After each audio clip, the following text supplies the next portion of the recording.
I'm Mike Costello, and I'm here with Dr. Iris Freelander, and we're going to talk to you today about relax and enjoy life. There's probably nothing that all of us universally want more than relaxation and enjoyment.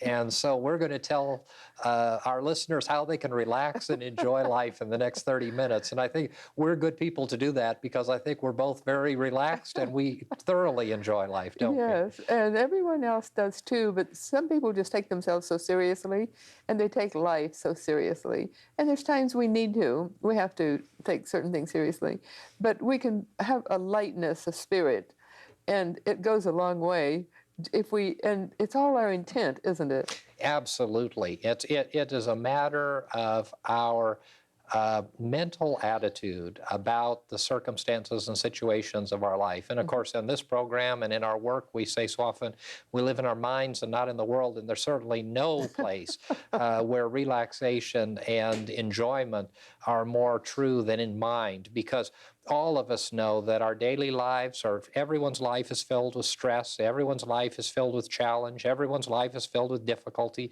even Iris and Mike's. And, you know, I often marvel at people who say, well, but your life's so simple, and if they only knew. Isn't that true? Exactly. But it is an issue of attitude, and those attitudes and our mental attitude and our feeling about life. But maybe we ought to start with just talking about relaxation. And we've talked a little bit in the past about how busy our lives are. And I think to begin to have a relaxing and enjoyable life, we have to be less busy, don't we? Yes, we do. And we think we have to stay busy. We think we have to do all the things we do. But everyone, and I do mean everyone, can cut down and cut out certain things and simplify. And we don't have to do things in such a complicated way. And we don't have to do so much. I know sometimes we have to consciously cut back on outside activities. And it pays to do that because if we're too busy, then we're not really an asset to those various organizations that we theoretically support. So we can support them in other ways than going to meetings constantly in this constant rush of doing, responsibility, and take on specific responsibilities on a planned basis. Because we owe it to ourselves, to our families, and to our workplace to really be calm and peaceful. And if we're overstressed, then we're obviously not being that. So we need to plan our own, make up our schedule, plan it, and then don't hassle it if it doesn't work out just as we plan, but to have an overall plan.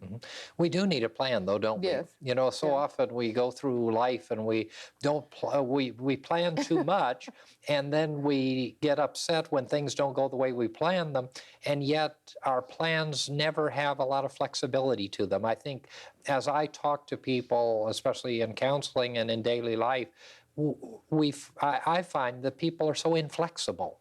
Yes. And when people are inflexible, then their life is not happy, and they don't make the people around them happy. But we think we don't have time to do a lot of things that we do have time for. And we certainly have time to take care of ourselves, to take care of our own bodies, to take care of our own nutrition, to have an exercise program. And that doesn't mean we have to go to a gym. It doesn't mean we have to use a lot of time. But everyone should have a specific exercise time where they stretch and move their bodies and just get their bodies going. And then watching our diet and nutrition and the water intake, all those various things.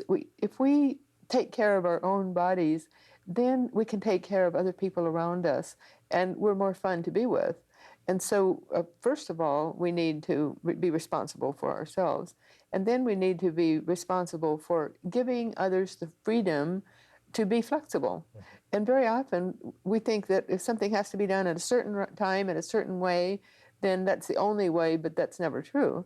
Because we can allow others to have the flexibility that we know that we need. And there's so many ways we can work to create serenity and peacefulness around us, isn't there? Absolutely. And one of them is to do things differently. Yes. And do things that differently than we've done in the past. And I just think about things at the office or things at the church or things in daily life where people will say, oh, well, we don't do it that way. And how often I get corrected for that, because there's this feeling that we have to do things the way that we've always done them and that we dare not change.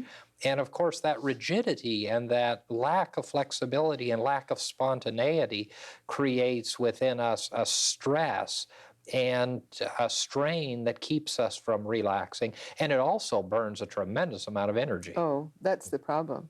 And it creates unhappiness in people's lives. And we can make our own lives miserable, or we can make our own lives comfortable. And the way we can make them comfortable is not get too upset at what anyone else does, says, or thinks. And Wayne Dyer is a well-known speaker, and he says, don't be dependent on the good opinion of others.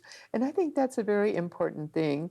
And I wouldn't want to use that line without giving him credit, because he's the one who originated it. But we go through life allowing others to monitor what we do and don't do, think or don't think, see or don't see, and too often.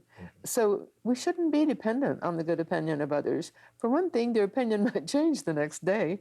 And so if we're true to ourselves, if we do what we think is best in our lives and in the lives of others, then if they're going to have a good opinion of us at all, they will. And if they don't, they don't. And it shouldn't matter to us. And there are so many, we just need to look in our own lives and see what's making us unhappy, what creates problems, and then change things, change our way. And the main thing we need to change is the way we think, isn't it? Absolutely, change the way that we think. And one of the things at Angelus Fellowship at our church is, and I've used this story so often before, but Charles Fillmore, who was the founder of Unity, and in his later life, he had given a lecture, and he was giving a lecture to a group of young students, and one of the young students said, but Mr. Fillmore, what you just said is totally contradictory to what you wrote in your book 20 years ago. And his response was, well, young man, it's very simple. I've changed my mind. And, you know, so often it's hard for us to allow the icons or the important people in our lives to make those changes, or to allow ourselves to make those changes. But dynamic and healthy people are changing their minds constantly. And just because we change our mind doesn't mean we were wrong then, nor does it mean we're right now. But it does mean that as we change our way of thinking, we're willing to be fluid. And we're willing to deal with the possibility that circumstances and situations are changing, and the basis upon which we made decisions or had ideas or thoughts or belief systems have now changed. And I think that one of the marvelous things that we have in today's world is that we're finding that a lot of the belief systems, and I even think of the theologies and the religious beliefs, but also the scientific truths and realities, change as new information comes and as evolution moves us to a different place. And that's true on a small scale, and it's true on a global scale. So we need to be able and be willing to change our minds and not have that rigidity. Exactly. And to be flexible. Flexibility is the best gift we can give the people around us. And also it's the best gift we can give ourselves. And when we think that we have to do everything with such great rigidity, then we're locked in to, it's like we're locked into a box. But if we're open and free, then it's like we're spreading our wings and we're able to move, to really move. And there's always ways that we can each change. But I would ask our listeners to just look at their own lives and see where they're creating stress so that they're not enjoying their lives. So what creates the problem that keeps them from enjoying life? And last week we talked about faith and trust. Well, then we can just have faith that we are going to be divinely guided to change our lives in the way we need to. And it's not a big thing. It's not something we have to spend loads and loads of time on. It's a state of mind. It's saying, well, today I'm going to be open and free and happy and outgoing, and or whatever the case might be. And then do it. It's our intent, isn't it? Absolutely. And it is making our intent and our willingness to make that intent a reality as we change within the environment and within the experience of life. And also part of that is giving up judgment, giving up judgment of ourselves, giving up judgment of others, and giving up this issue of deciding that something has to be the way it is because someone said it. I know so often one of the things that I do in my lectures and talks is I'll caution people about ever saying, don't ever say, well, we believe this because Mike said it, because I'm no more of an authority than they are, and we need to have the trust in ourselves and our own ability to change our way of thinking and to have that kind of freedom and that level of freedom. And in this issue of relaxation, I think we need to be willing to make our lives less busy, and we need to be willing to quiet ourselves. And so often in our work, we talk about meditation, we talk about reflection, we talk about introspection, and that is probably one of the keys to relaxation. And especially in our busy lives and in our stress-filled lives, we just need some time to be quiet and to be still. And it amazes me how few people can be still for 5 minutes or for a few minutes. And I think if we cultivate that within ourselves and with others, and if we cultivate that within our families and within our business circles and within our spiritual group and spiritual communities, we're going to go a long way. And I think that the Eastern philosophy coming to the West has certainly helped us to identify the centering presence of silence and quiet. Yes, yes. And so many people, someone was talking yesterday about, they know so many people who have to have noise around them. They have to have activity, and they'll turn on their radio or their TV just for the background noise. And I think what a pity that they deprive themselves of that wonderful solitude that could be so productive, because I know a friend of mine who took her own life, unfortunately, a number of years ago, had her radio hooked to her doors, to the light switch. So the moment she came in her house, she turned on the radio because she couldn't have the house be quiet. And that's, to me, that's very sad, that anyone has to have this exterior noise around them. And again, it's our intent. We can intend to commune with the divine or commune with our own high self, to just be quiet and to be introspective. And if we plan it, then it doesn't seem odd or different or unlikely. But we need to give ourselves the gift of solitude on a planned basis, even if it's just a few moments. Absolutely. We need to be quiet, and we need to be willing to be alone, and to be willing to be alone in the quiet and in the silence. And just at this point in the program, we'd like to pause and offer you the opportunity to receive some literature so that you can continue to study the ideas and concepts that we're sharing with you.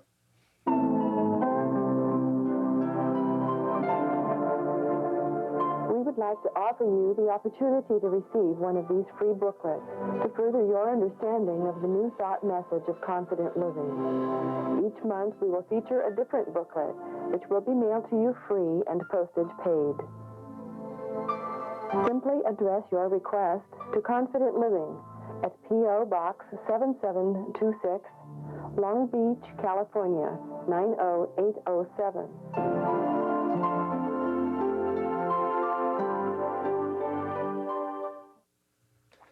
One of the techniques that I use a lot when I talk to people in counseling is, or one of the questions that I ask them, and a technique that I use is, I'll often ask, what is it that you enjoy? And then, when is the last time that you have done that? And it's kind of interesting to me that when I pose that question, what do you enjoy in life? And I'm not asking Iris, because you could tell me 20 things as I could tell you. But often people have to pause and search for something that they enjoy in life. And then often those same people who have to think about what it is that really gives them enjoyment, they will have to again pause, and they don't recall when they did what they really enjoyed last. And that has a far-reaching impact upon both relaxation and enjoyment of life, doesn't it? Yes, and it's sad. It's sad when people don't give themselves the opportunity to just relax and be happy and to enjoy. And I think it's our fast-moving world, and everyone gets caught up in all the things that have to be done. And the first thing they know, they don't have time to take proper care of themselves, of their own bodies, because they think they don't have time. And people think they don't have time for things, but we all have time. We just need to arrange our schedules so that we and be selective in what we do and don't do, and we don't need to join all the organizations in the city, around us. We don't need to do so very many things if we're doing too many, because we need to take time for our own program, personal, and then we can give more fully and freely to the people around us. And I think one thing, a good lesson, is just to look at children playing when they're allowed the freedom to play, and just see how happy they are just being. And sometimes we forget how to simply be, because there's so much being.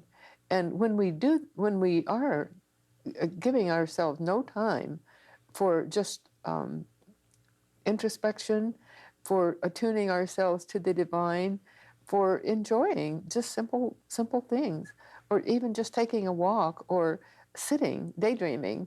And we keep our children, so many people keep their children so busy. They schedule every moment of children's time, where children used to have time to daydream. Today, they barely have time. So many children have little time to daydream. But that's very important, that children have time to daydream, isn't it? Children and adults. Yes. We need time, and we do need to really reorder our lives and be willing to give up some things so that we are able to have the time that we need to have. And it's very interesting that as we do that, we're able to do more. Yes, exactly. And we're more productive with the time that we do spend. And also we're happier, and we feel more free and open and at one with all of humanity. And then because we're more productive, it's better for everyone around us too. Absolutely. I think one of the things, as we come to the end of the program, we can talk about is, I think all of our viewers should ask themselves, do we enjoy life? Do I enjoy life?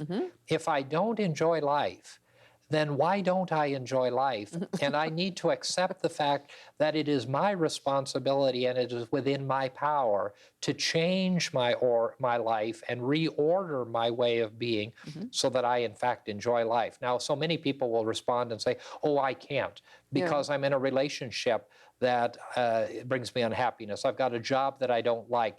I've got children that are making demands upon me. I don't have enough money, and on and on and on we go with the excuses. But in fact, the excuses just keep us from confronting the fact that we are not taking responsibility for our own lives. We're not taking responsibility for the use of our time, and we're not making some of the hard decisions that we need to make, and we need to not feel guilty about making those hard decisions. And I think therein lies the simple principle. Yes, it is. And we wouldn't allow any yes but, with no yes buts, because we can all do that. We can say, yes, but I have to do this, as you just said. We have to do that, and we have all these impediments in our way. But we don't have. We're free to make our own lives and to make our own. And it's not. I'm remembering something a woman said at church one time, when the minister asked her, "Is your family behaving? Your family must be behaving better toward you," because the woman was looking better, well, and strong. And she says, "Well, actually, my family haven't changed, but I have," and she had changed. And so she was not allowing her family to get to her in the way she had in the past.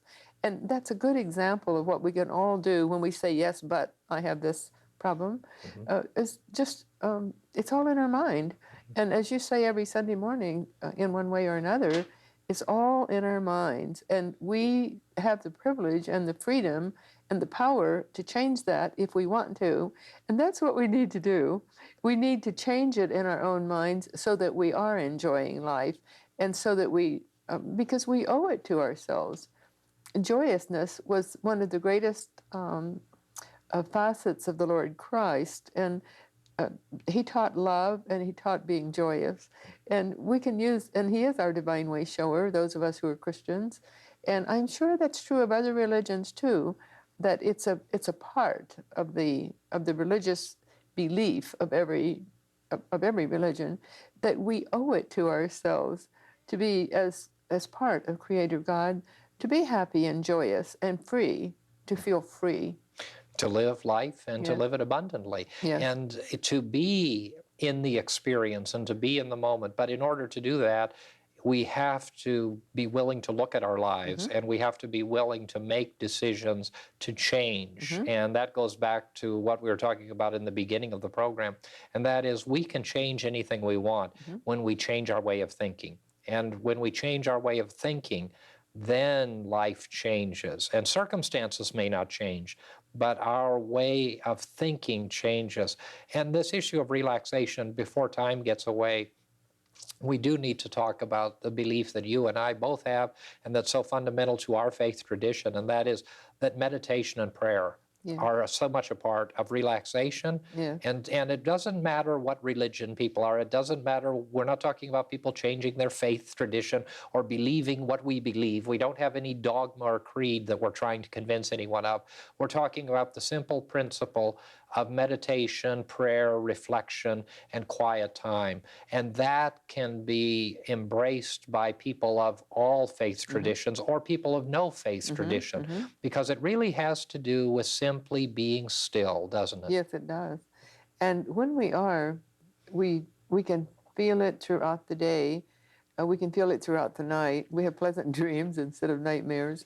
And we go to sleep easily at night. It's the people who are tight, stressed, and taut, who can't sleep at night, who have insomnia. I can't imagine anything worse than having insomnia.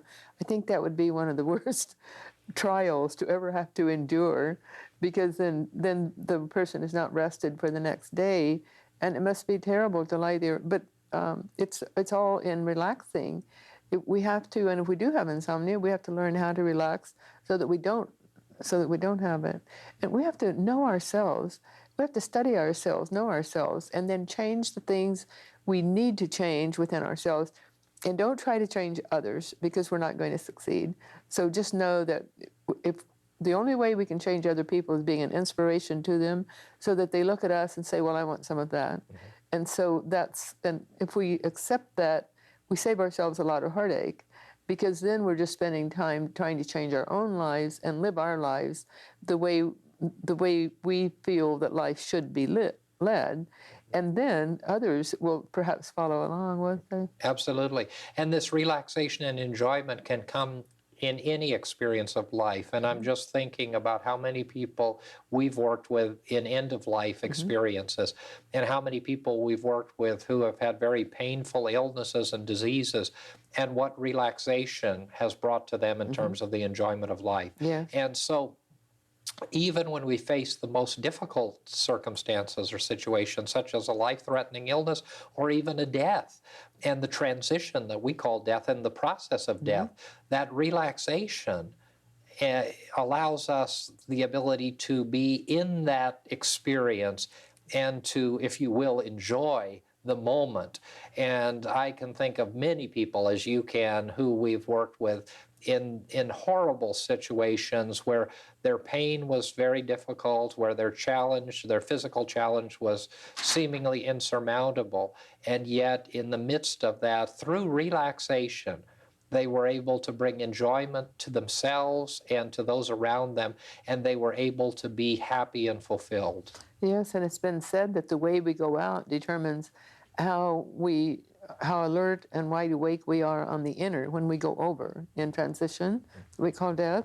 And that's something to look forward to too, isn't it? And so and you and I have both seen people who have died in a very comfortable, happy way. And it's so rewarding to see that.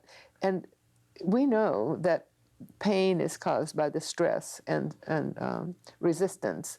And so when we resist whatever we're facing, then we're creating pain for ourselves. But when we relax and just go with it, then the pain isn't there as much. And we know that's true because we've seen it over and over and over and over.